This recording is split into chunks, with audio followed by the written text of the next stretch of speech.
Um prazer, mais uma vez, estar aqui nesse espaço para mais um diálogo, mais uma conversa, mais uma, como estamos chamando aqui, mais uma live, um meio de comunicação que nós temos mais fácil, de contato mais direto.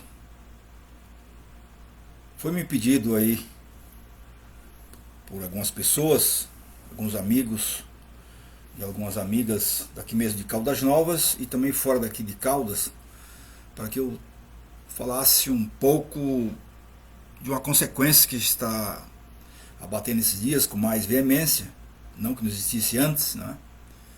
Que é a questão da depressão. Eu até disse que não sei se eu seria a pessoa mais indicada para falar de um tema tão caro e tão especial como esse, né?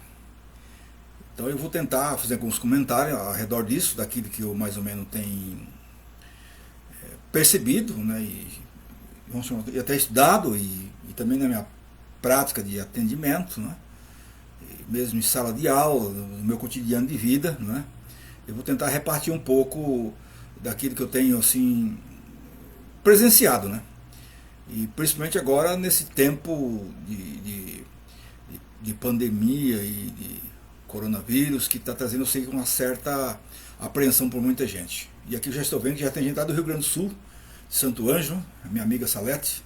Boa noite, Salete. Prazer ter você aí. E vamos juntos, né? Salete é uma amiga de longa data, que por muitos anos viveu na Suíça e agora está no Brasil.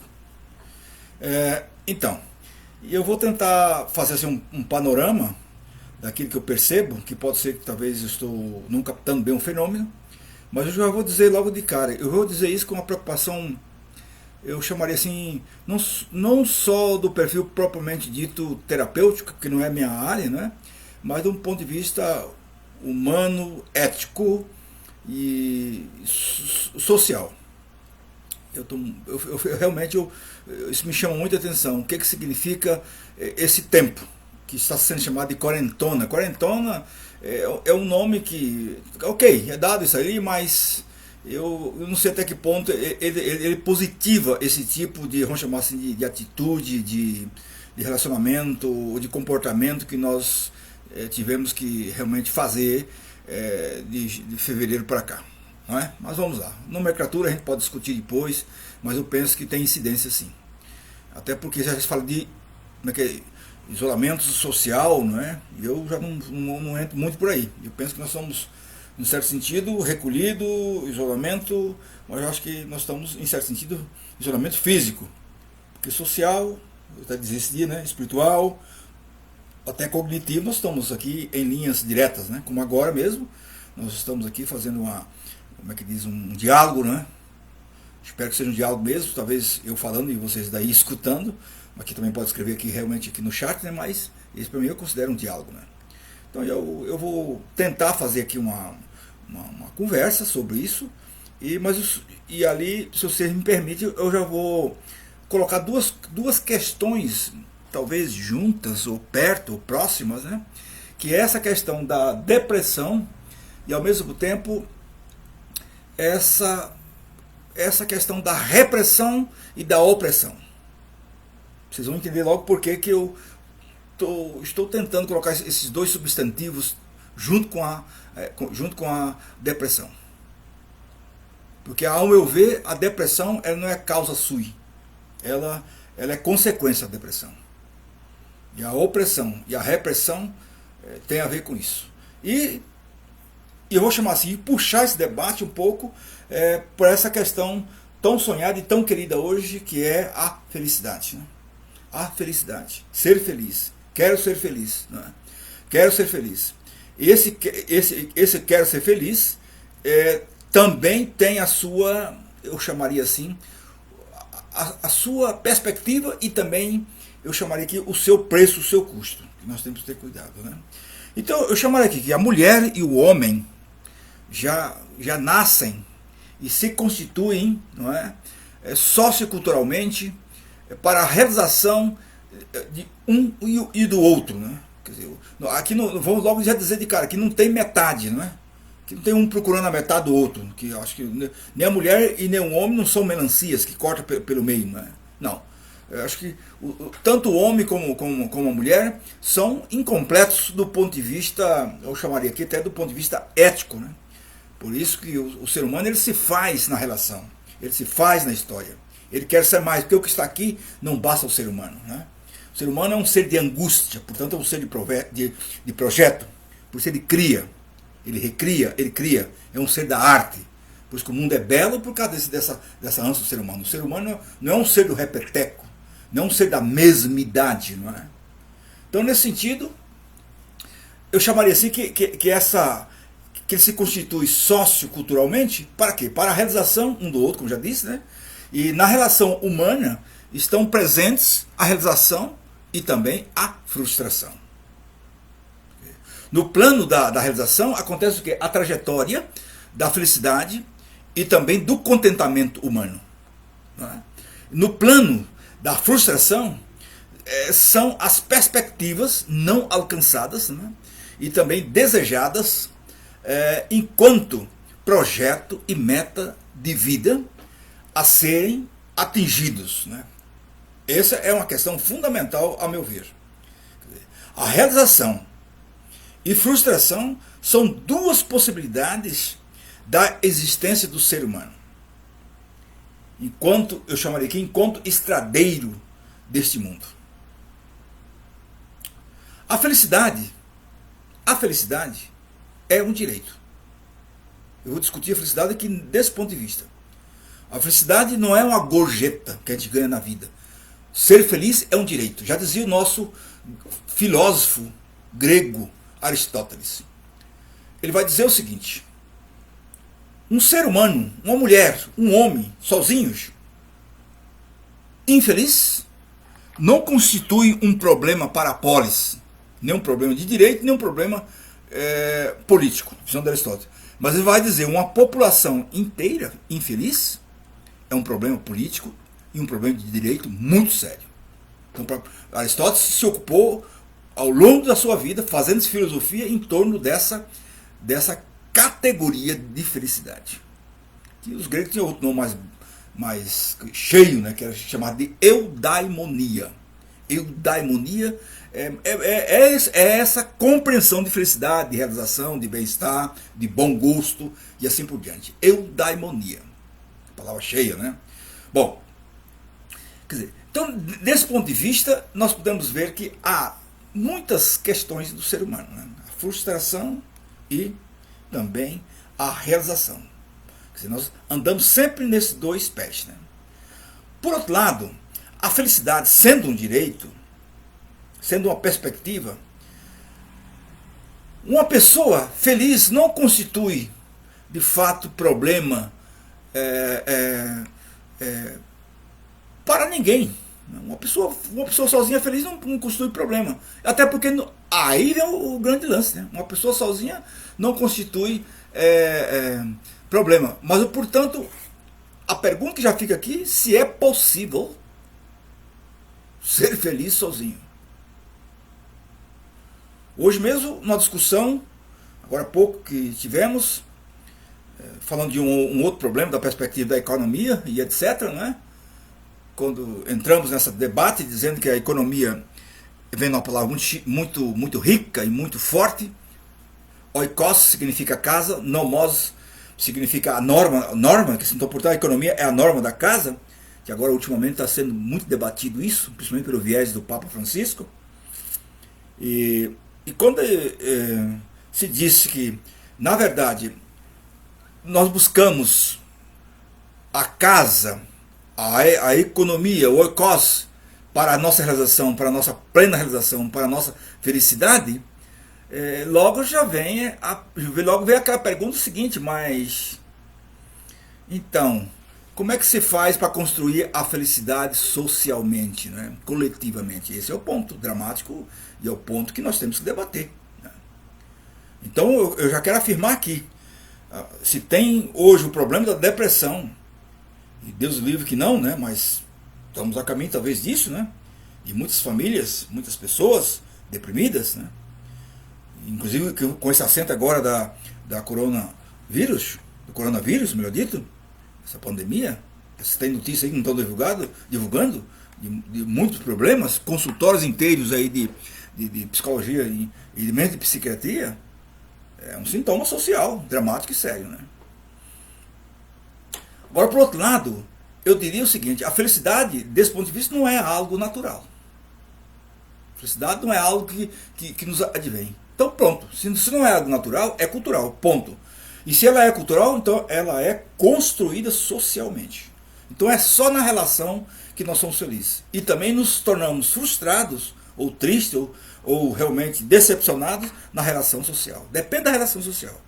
Agora o que veio forte. Mas e onde é que está a relação social? A relação social, ela se dá no jeito como nós produzimos a vida. Esse é o ponto. E o jeito que nós produzimos a vida está lá na economia. O jeito que nós organizamos o pão. Certo? E como a economia é distribuída, no final, é que traz mais felicidade ou menos felicidade. Então aqui a gente tem que dizer com todas as letras. Por isso que o pão produzido que não é repartido só pode trazer infelicidade. Tanto daquele que não recebe, como daquele que também acumula. Simples assim. Não é? Então, a felicidade, desse ponto de vista, então, ela é um processo. E deve ser conquistada, não é? E amparada sempre num projeto de sociedade, para depois ser amparada também num projeto de vida. Não é? A pergunta, meus amigos e minhas amigas, aqui é bem esse. Será que temos já a perspectiva de alguma sociedade ou de um mundo que já está pensando em constituir como é que chama assim, um modelo de sociedade, por exemplo, pautado no conceito de felicidade? Vamos supor, vou montar um projeto de escola, um projeto de governo pautado na felicidade, mas nesse conceito que eu estou tentando desenvolver aqui. Certo? Opa, também está nos acompanhando aqui o João Batista. Boa noite, João Batista. Um abraço aí também a Thaís e todo mundo aí. Então, eu estou tentando exatamente ver isso, entende?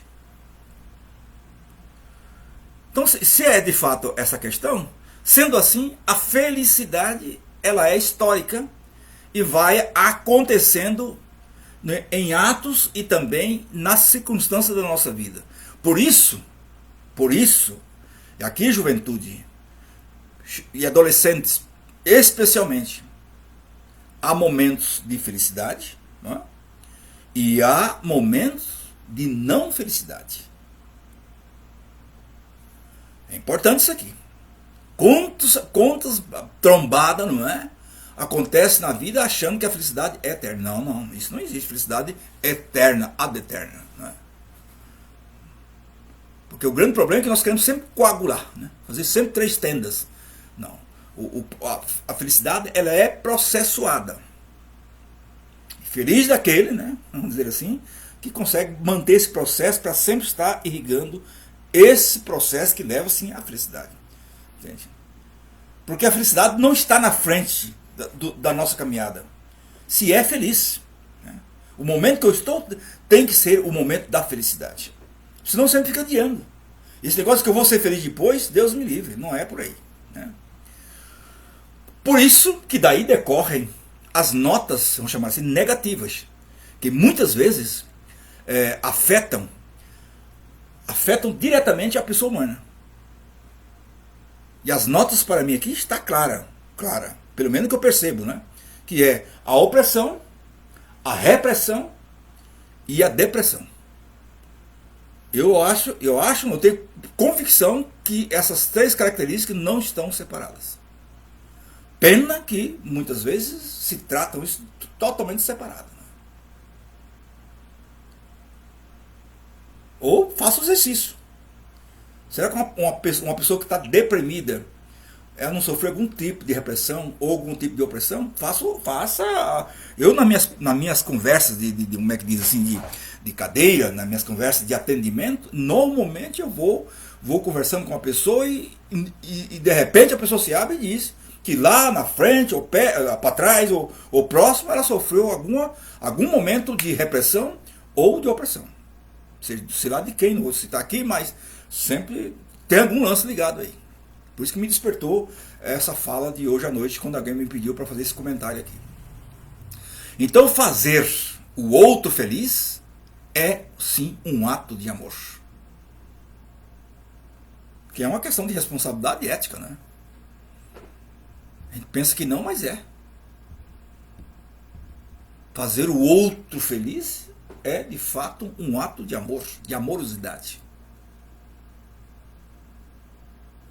E buscar a felicidade no outro é um exercício de liberdade. Eu quero dizer aqui com toda honestidade que eu tenho feito muito exercício nessa perspectiva. Porque se tem de fato uma antropologia positiva, está aqui. Esse é o caráter, ao meu ver. Porque a antropologia dualista, que colocou corpo de um lado e alma do outro, espírito de um lado e matéria do outro, mal de um lado e bem do outro, só trouxe dor, só trouxe, como é que diz, sofrimento. Essa dicotomia, ou esse maniqueísmo não traz felicidade e muito menos amor. Porque o problema, meus amigos e minhas amigas, não é ser feliz sozinho, volto a dizer aqui, mas permitir que o outro nos faça feliz. Permitir que o outro nos faça feliz. Aí vocês podem perguntar, você está caindo na redundância? Não. Permitir que o outro nos faça feliz é deixar todas as máscaras cair. Eu estou falando de máscara aqui, mas aquela máscara psicológica, tá? A máscara de proteção do vírus tem que ser usada mesmo, essa de pano e etc. Me compreende bem? Então, a opressão está, olha aqui, em estancar esse caminho interpessoal, que é do encontro, da relação do face a face, não é? Da comunhão, da relação, vamos chamar de reciprocidade, né? A opressão está exatamente em trancar essa possibilidade. E olha que a gente encontra isso por aí, né? Nem um sorriso, nem um olhar, nem um bom dia, e assim por diante. Se tiver alguém me ouvindo aqui, que possa ouvir. Eu faço caminhada por algumas vias aqui de Caldas Novas, né? Já faz praticamente quase 3 anos que eu moro nessa cidade. Pois tem pessoas que fazem o caminho que eu faço todos os dias. E eu passo todos os dias por essas pessoas. Já tentei várias vezes olhar, pelo menos. Porque bom dia já desisti de dar o bom dia, de saudar. Nada, niente. Parece que a pessoa se sente ameaçada, né? Porque não deixou ainda as máscaras cair. Esse é o ponto. O canal de abertura começa pelo olhar. Então, o que é que eu quero dizer com isso? O que eu quero dizer com isso? Que esse nosso, como é que diz assim, recolhimento, ou esse nosso retiro coercitivo, entre aspas, quem sabe a gente possa aprender isso, né? Aprender a conviver. Quem sabe nós vamos sair daí com a pedagogia do afeto, né? Com a pedagogia do encontro. Ou com a categoria do filósofo que eu pesquiso, de Emmanuel Levinas, restituindo a relação do face a face. Porque oprimir é tirar a mediação material e espiritual para a realização do outro enquanto parceiro do relacionamento intersubjetivo, ou da troca espiritual, se vocês queiram. Então, amar alguém é estar na posição de finitude, eu digo aqui, né? É sentir-se carente, incompleto. Amar alguém é estar nessa posição. Quem está preenchido de si mesmo, que é uma espécie de um parlapartão, não é? Que, como é que diz assim, que a gente chama aqui que é o individualista, etc, né? Veja a palavra, individualista é aquele que não divide nada aí com ninguém, não é? Então é um parlapatão, quer dizer, não sente carência, quer dizer, e nem ausência, né? Seu sentimento é de prepotência. Prepotência significa que tem todas as potencialidades com ele, né? Bom, com isso nós podemos dizer o seguinte: a opressão, ela nasce muitas vezes por desrespeito, o quê? A alteridade. O que eu estou dizendo aqui? Por desrespeito ao outro. que é o desrespeito ao outro? Quando o outro te olha, te dirige um olhar, quer te dizer uma coisa, ou quer te pedir uma coisa, você não olha para ele, como se ele não existisse perto de você. Ou quando alguém está no ônibus, e você está sentado, chega um senhor de idade, uma senhora de idade, você não cede o lugar. Nesse dia mesmo, vi bem direitinho aí num banco, não vou dizer aonde. Ai meu Deus, que coisa dramática e terrível. Né? Muito terrível. Bom, então isso, não respeitar a alteridade do outro, isso é o quê? É o canal para a violência. Porque quando eu não tenho na minha vida a diferença, é sinal que o meu afeto já está morto, está seco, está rarefeito, né?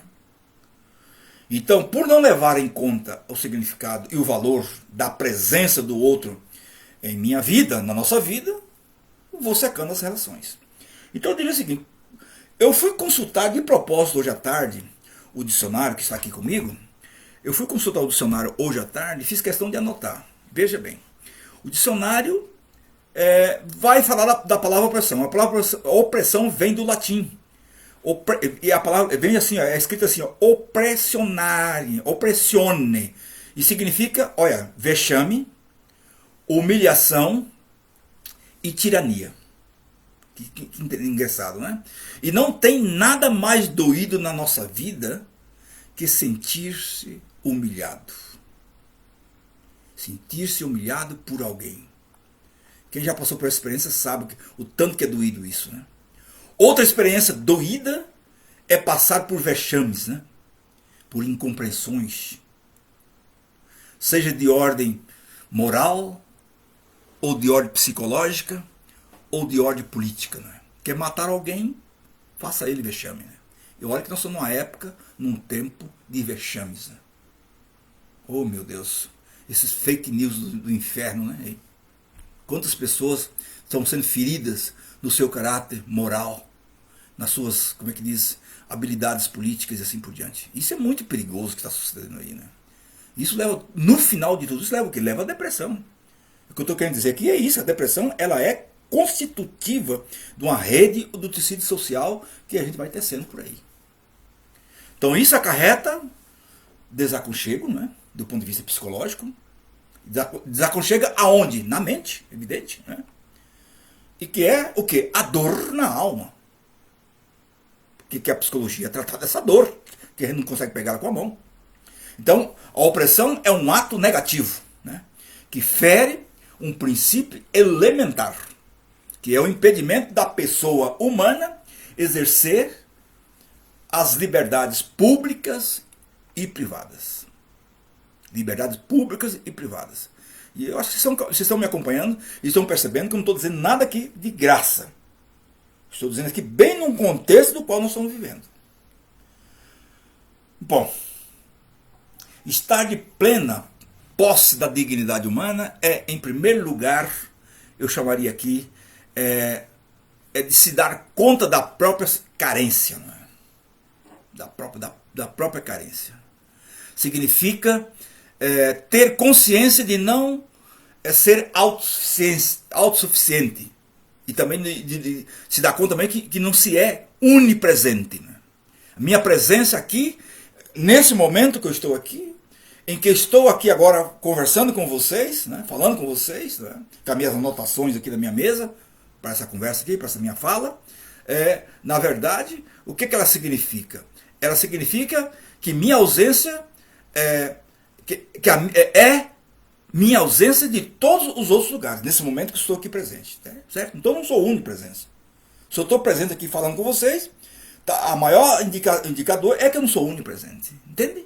Eu não sou unipresença.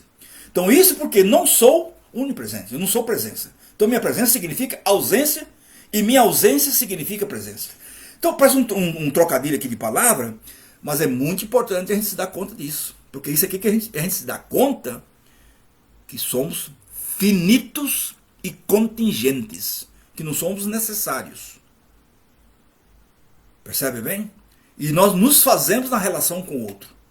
Então esse negócio de dizer que a minha liberdade começa onde começa a sua liberdade, a minha liberdade termina onde começa a sua liberdade, ou onde começa a liberdade do outro, etc.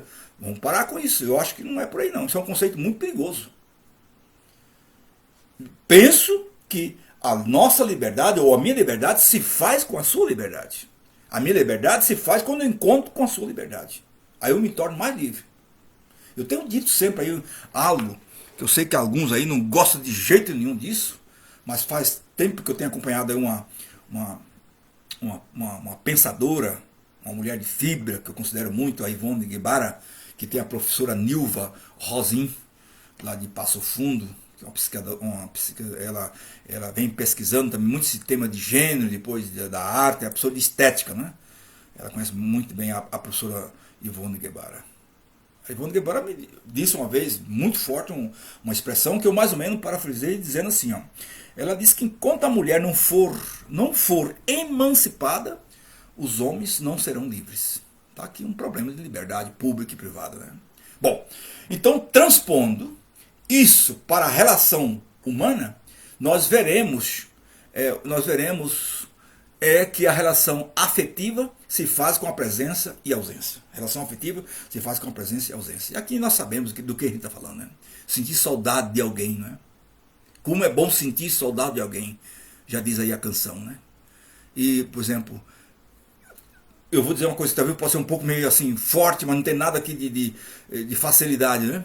Por exemplo, a pessoa que nunca sentiu solidão, ele não está preparado para ver relações de nenhum tipo. Eu vou dizer aqui pelo reverso. E quem nunca chorou também por solidão, não conhece o que é a convivência da relação amorosa. É desse jeito mesmo, né? Mas a verdade de fundo é que a relação amorosa não se faz sem a mediação da pessoa amada, né? Esse negócio de anunciar o amor, eu amo a humanidade, eu amo... Não. Ok. Mas quem não faz a experiência da mediação da pessoa amada, ele pode falar do amor, mas de pura abstração no sentido negativo da palavra. Ou seja, só se ama mesmo com a presença da pessoa amada. Na relação amorosa, a ausência é uma presença, talvez muitas vezes doída. Porque o amor não é só flores, não é? Não é só isso. O amor torna-se quase uma dor, como já dizia o nosso cantor-poeta Djavan. Mas esse é o sabor que nós vamos sentindo. Por isso que muitos teólogos, como Santo Agostinho e outros teólogos também, vai dizer que divino mesmo é essa possibilidade do encontro do humano com ele. Então, por isso que divino mesmo é o humano. Então, a tristeza amorosa é o vazio, desejando o pleno. Aqui é o nosso brasileiro Rubem Alves, não é? Estou citando ele aqui. Quem ama é pobre, ele vai dizer. Quem ama é pobre. Falta alguma coisa. O sentimento amoroso é a nostalgia pelo pedaço que falta, que me falta, né? Olha que coisa linda, né? Pedaço arrancado de mim. Assim são o masculino e o feminino. Quer dizer, o entravamento aqui, nessa dimensão, é o que se domina ou que se denomina de depressão. Penso que temos que prestar mais atenção nisso. Eu estou dizendo aqui não para ensinar nada para ninguém. Na minha experiência de atendimento, eu vejo que aqui nós temos um longuíssimo caminho a fazer. Como se tem entraves psicológicos nessa dimensão que eu acabei aqui de afirmar. Entende? Quer dizer, a repressão é sempre em relação à mulher. Quase sempre em relação à mulher. E ao homem, né? Também. E ao masculino e ao feminino. Quer dizer, o masculino é o pleno, vamos chamar aqui, né? Que ora pelo vazio, que abraçará e assim por diante. E o feminino é o vazio, o que ora pelo pleno que o encaixará. Quer dizer, que estou usando aqui é uma metáfora, vocês estão entendendo, né? Vamos chamar assim, quando os amantes os abraçam e as peças, né, os corpos se interpenetram, acontece o quê? Um grande quebra-cabeça. E esse grande quebra-cabeça é quando se acontece exatamente a primeira terapia da vida, que quando alguém consegue se abraçar. Eu, quando vejo um pai abraçar um filho ou abraçar uma filha pelo encontro da chegada, está ali a comunhão do mundo. Está ali a perspectiva. Ou quando o esposo ou a esposa se abraçam, ou quando o namorado ou a namorada se abraçam. Enfim, quando dois seres humanos se abraçam, ali está a grandeza de tudo. A grandeza de tudo do ponto de vista da humanização, do ponto de vista da afetividade. Ou seja, ali está se matando qualquer tipo de depressão. Estou exagerando aqui um pouco, mas eu estou convicto disso. Então, essa questão do vazio, ou do esvaziamento, nós temos que ficar um pouco atentos a isso. Porque esse esvaziamento, nós até agora tentamos, e eu vou dizer da minha parte também, tentamos encher com palavras. Tá? Tentamos encher com logos. Tentamos entender com cognição. E aí vai, não é? Tenta explicar. Normalmente a pessoa vem falar um problema para você, você logo já cita para ele outro problema. Quer dizer, a pessoa sai de novo carregada de conceitos. E muitas vezes, esse vazio, me entenda bem, na verdade ele precisa, como é que diz aquela velha história, é se pôr para fora. Olha que coisa interessante, não é? A gente fala vazio, mas na verdade a pessoa não está vazio. A pessoa está preenchida de algo que ela não consegue conviver com aquilo. Será que nós não estamos num tempo de preenchimento de algo? O que tem de pessoas agora, nesses dias, já falando algo quase que fantasmagórico sobre essa pandemia, que é uma coisa muito séria, mas já achando, desde de afirmações da origem, etc, etc, etc. Só que no fundo, quando você gera conceito, que você mesmo não consegue organizar ele nem epistemicamente e nem psicologicamente, o que ele vai fazer com a tua emoção? Doença. Está na cara. Olha que eu não tenho estudado psicologia, mas isso eu tenho aprendido dos psicólogos. Né? Então, a dimensão afetiva da comunicação é ouvir. Eu queria até citar isso aqui, isso que eu aprendi com o Rubem Alves. Né? A dimensão afetiva da comunicação é ouvir. Eu estou tentando aprender isso. Mais do que falar, ouvir. E aqui vai uma questão muito fina. E o ouvir aqui é feminino. O que a gente escuta de Maria, mãe de Jesus, no Evangelho? O que ela fez todo o tempo? Ouviu e guardava no coração. Ouviu e guardava no coração. Puxa vida, quem fala muito, quem faz discurso muito e etc., normalmente só gera pobreza, não é? Então eu penso que nós estamos chegando num momento, eu diria quase que de súplica, né? Um momento de súplica para que talvez nós geremos uma espécie de acolhida de almas. Né? Almas que estão me entendendo o que eu estou dizendo, né? De muitas, vou chamar assim, mentes cansadas e doentes e sofridas. Né? Então, com isso, eu diria o seguinte, meu Deus, como é que eu posso dizer assim? É preciso, eu chamaria assim, como diz o Rubem Alves, montar sim muitos jeitos de fazer educação, de fazer terapia. Mas a terapia que ele propôs antes de morrer foi o seguinte: montar um espaço para a escuta, que ele chamou de escutatória. Como está difícil a gente chegar lá. Nós que somos do falo, né? Nós que somos do logos, nós que somos da palavra, do discurso, de repente passar para o ouvido, parece que não é tão brincadeira não. Tá? Então, eu acho que para ouvir, nesse tempo que a gente fala de depressão, para ouvir não basta ter ouvido, para ouvir não basta ter ouvido. Esse é que é o ponto mais dramático, entende? Então, eu diria aqui uma metáfora que então é preciso o quê? É preciso parar de ter boca. É isso mesmo, parar de ter boca. Sabe a expressão, né? Sabe aquela famosa expressão? Chega alguém perto de você, senta, tenha bondade, sou todo ouvido. Como a gente se sente bem, não é? Como a gente se sente bem quando somos acolhido, melhor dito, e alguém te diz para você, olha, sou aqui, sou todo ouvido. como é que diz? Estou à sua disposição. Não passividade, né? Mas quando alguém diz para você que ele é todo ouvido para você, ele é todo, ele é atenção em carne e osso para você. Quer dizer, todo ouvido deixa de ter boca. Todo ouvido deixa de ter boca. Boca fechada. É nesse sentido que eu estou dizendo. Então minha função falante aqui,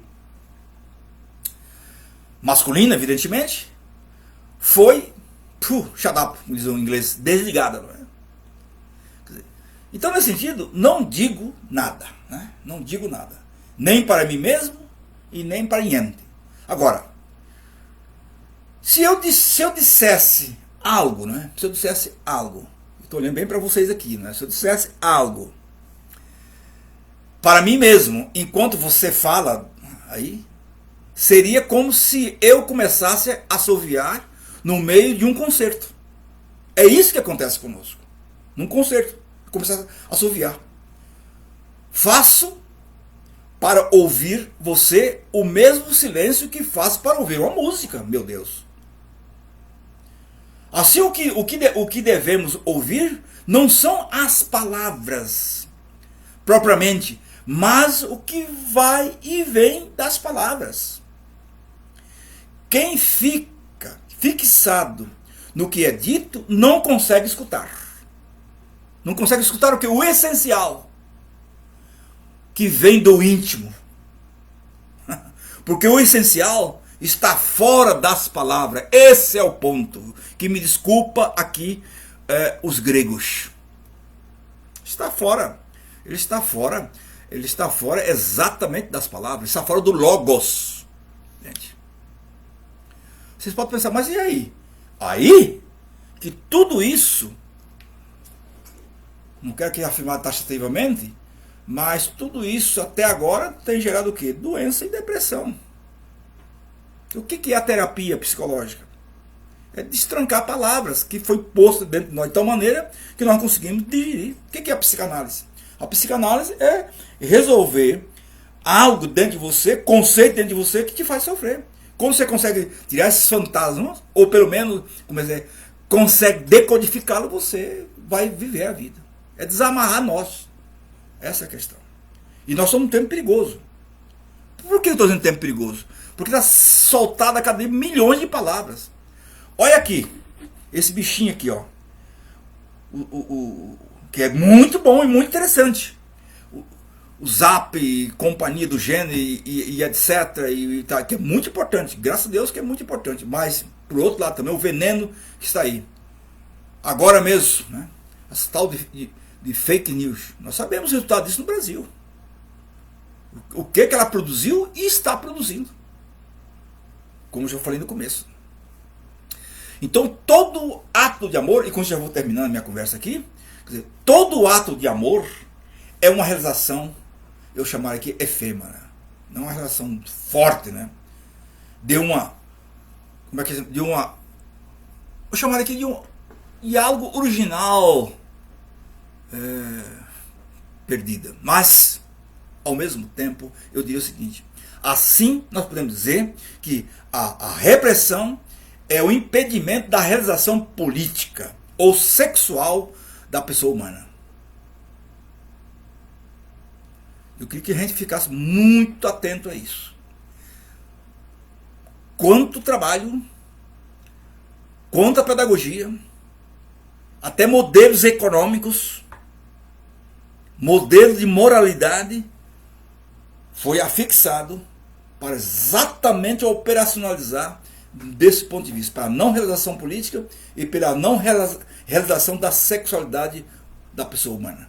E olha o que isso gerou depois na humanidade. Se alguém está duvidando, é só perguntar um pouquinho, para quem teve ainda, para quem tem chance ainda, pergunta um pouquinho para as vovós. Pelo menos a minha vovó, que eu tive assim, muita chance de conversar com ela, o que ela me contou de certos traumas que ela carregava na vida. Nossa Senhora, aí está o problema. Esse é o ponto. Então, recorrendo novamente ao dicionário, nós vamos ver que a palavra repressão também vem do latim e significa repressione. Veja bem, e a repressão, deixa eu olhar aqui direito aqui, é isso mesmo. E a repressão pode ser política como também psicológica. Pode ser política e psicológica. Quem quer saber melhor que isso, é só olhar o Frei Beto. O batismo de sangue do Frei Beto está lá onde ele fala disso. E o Frei Beto vai dizer como que ele superou isso, os tempos que ele ficou preso na cadeia. Né? Por que ele não ficou doido?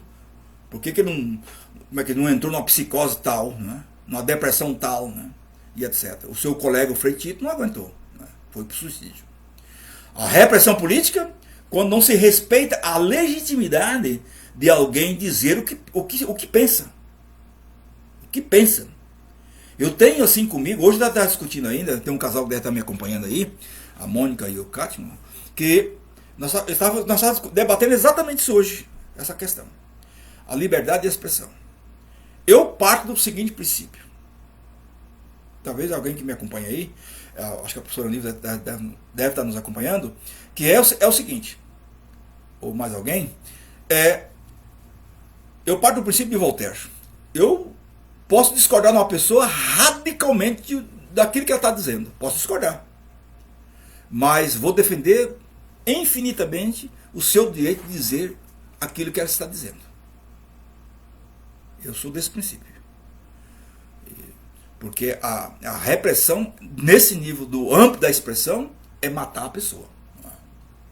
Então, e a repressão psicológica, quando recai sobre o mecanismo de defesa, mediante, veja bem, o qual os sentimentos, as lembranças dolorosas e também os impulsos e etc., estão em desacordos com o meio social e mantidos fora do campo da consciência. E aí vai a coisa para frente. Então, eu diria o seguinte, meus amigos e minhas amigas, o resultado da repressão é muitas vezes a depressão. Isso que eu queria chegar aqui. O resultado da repressão, muitas vezes, é a depressão. Então, eu queria chamar a atenção, para mim também, em primeiro lugar, fiquemos atentos ao que está rolando nas nossas redes sociais, o que se fala nos nossos meios de comunicação, no nosso, enfim, o que está sendo pronunciado nesses dias.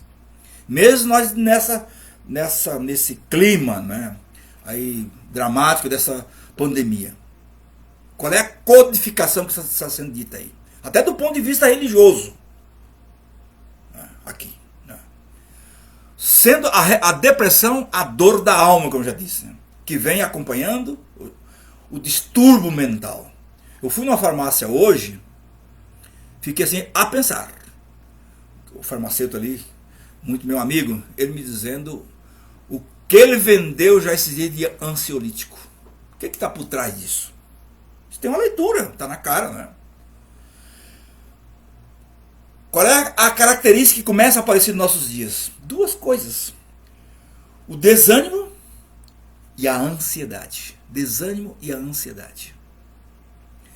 Provocando logo mais o quê? A neurose. Enquanto a neurose é coletiva, ok.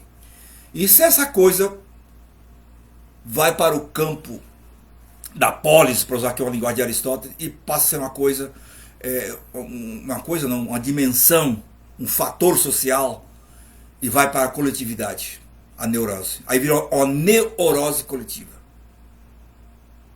Vira uma patologia da sociedade. E aí? Se o pós-vírus, desculpa que eu não quero que aqui semear terror, se o pós-vírus não traz de fato essa fraternidade, essa solidariedade horizontal que eu estou sonhando e penso que é por aí que vai ser o caminho, Deus me livre que de repente o mundo que vai vir para frente vai ser o mundo da neurose, aí eu vou te falar. Viu? É isso que nós temos que cuidar do nosso papai de família, nós mamães de família, nós professores, né? Educadores, enfim, nós formadores de opiniões. É isso, médicos e médicas, aliás, aos trabalhadores da saúde, parabéns a vocês pelo empenho, pela garra, pelo vosso sacerdócio. Psicólogos e psiquiatras e psicólogas também que estão aí nesse empenho. Quer dizer, esse eu chamei o mote que está aí nos esperando. Quem mais estudou a questão da depressão neurótica foi o Sigmund Freud, que todo mundo tinha raiva, tem raiva, está ali, tá aí, o mal-estar, o conceito maior dele, como é que diz, está posto aí no século XX. Olha que coisa. Né? Quer dizer, então, eu diria que, vamos usar aqui uma ilustração do Freud, para nós terminar a nossa conversa aqui. O Freud tem uma ilustração que eu acho interessante, que ela vai nos ajudar muito a entender um pouco o nosso contexto aqui, e um pouco do que eu quis passar aqui nessa nossa conversa. Freud, numa conferência, uma de suas várias conferências, ele se valeu da seguinte ilustração. Veja bem, repentinamente um bêbado, né, invade o salão onde ele estava e começa a gritar doidamente, mas gritar e pular que nem um cabrito. Né? E o que aconteceu? Evidentemente que esses gritos, esses berros desse bêbado começou a impedir progressivamente a conferência do Freud. Pediu, gritou doidamente. Vocês sabem o que eu estou falando, o que significa você estar numa reunião, ou estar numa palestra, chega alguém chutando, no meu caso já aconteceu várias vezes isso. Né? O bêbado não atende aos apelos dos guardas, dos assistentes. Não atende. Usando a linguagem do Freud. Então o id ignora o quê? O que lhe pede o ego. Sobra outro recurso. O quê? Entram as polícias, os seguranças, e faz o quê? Agarram firmemente o bêbado e faz o quê? Leva para fora do salão. Que sai do salão dizendo palavrões de todos os tamanhos, esperneando que nem um touro. Pronto. O que sobra aí? O fator perturbador, a gritaria, é retirado da consciência, não é? É retirado da consciência. Mas a isso se dá o nome de repressão. Então, podemos usar aqui sem, entre aspas. Se dá o nome de repressão. Acontece que o bêbado retirado do salão de conferência, da palestra do Freud, foi fixado no zaguão, embaixo, né? No zaguão. E lá ele continua a gritar, desgraçadamente a gritar. Veja, embora ele esteja fisicamente ausente, seus gritos continuam a ser ouvidos. Embora não sejam entendidos, mas os gritos continuam sendo ouvidos. Então, os assistentes não conseguem prestar atenção no que dizia, ou no que diz o conferencista, né? No que dizia o Freud. E o próprio conferencista, que era o Freud, não levar a sua conferência até o fim, se o bêbado continuar a gritar. Pede que os seguranças, né, olha aqui, que os seguranças tomem providências mais eficazes. Você vai lá e tampa a boca daquele fulano lá. Meus amigos e minhas amigas, fica para nós pensar. O que esta parábola do Freud nos ensina? O que esta metáfora do Freud nos ensina? Com essa questão aí do bêbado dentro da conferência e depois lá embaixo no zaguão. O que ela nos ensina? Isso é a neurose. Isso é a neurose. Os sintomas neuróticos estão em nossa vida. Os sintomas neuróticos estão na nossa vida. Ansiedade, fobias, sonhos, né? Atos falhos e tantas outras coisas. São os gritos não compreendidos de um bêbado que mora dentro da nossa alma. Ou seja, os seguranças retiram do salão da consciência, mas não completamente. Quer dizer, no fundo, se ele tivesse sido levado para bem longe, fora, né, etc., seus gritos não seriam ouvidos. E tudo voltaria ao normal, não é isso? Claro, tudo voltaria ao normal, claro. Estaria enterrado aonde? No esquecimento. O bêbado gritando no hall do salão da conferência é a nossa dor psíquica, viu? O bêbado gritando no hall do salão é a nossa dor psíquica.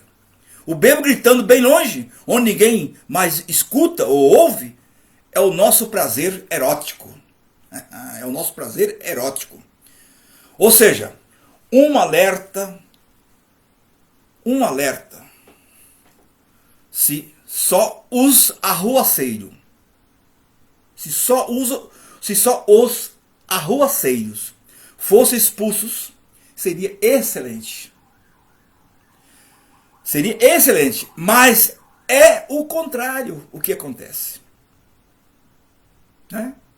Os adultos expulsam as crianças, não é isso?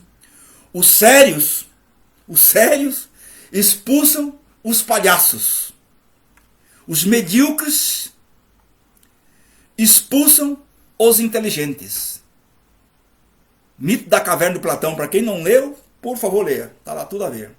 Os infelizes no amor, os decepcionados no amor, os frustrados, expulsam os amantes, nem suportam os amantes. Repressão aí, ó. Os banqueiros expulsam os artistas. Qualquer coisa ali, vocês já perceberam do que eu estou falando. A pergunta final, meus amigos e minhas amigas. E nós, quem expulsamos? Quem nós expulsamos? Essa é a questão que fica, eu diria, para nós pensar, conversar, discutir e bater um papo sobre isso. Foi longo demais a minha conversa aqui hoje, mas eu precisava fazer essa conversa nesse sentido aqui de que me foi pedido, e espero que ela no momento possa ter nos atiçado para enfrentar essa problemática do século XXI. Que o problema do século XXI não é tanto mais biológico, mas é problema neurológico, na verdade, neuronal. Na verdade é isso. Então, muito obrigado por quem me acompanhou. Tudo de bom, e nós encontramos aí nessa república e nessa praça que cabe a todos nós. Tudo de bom.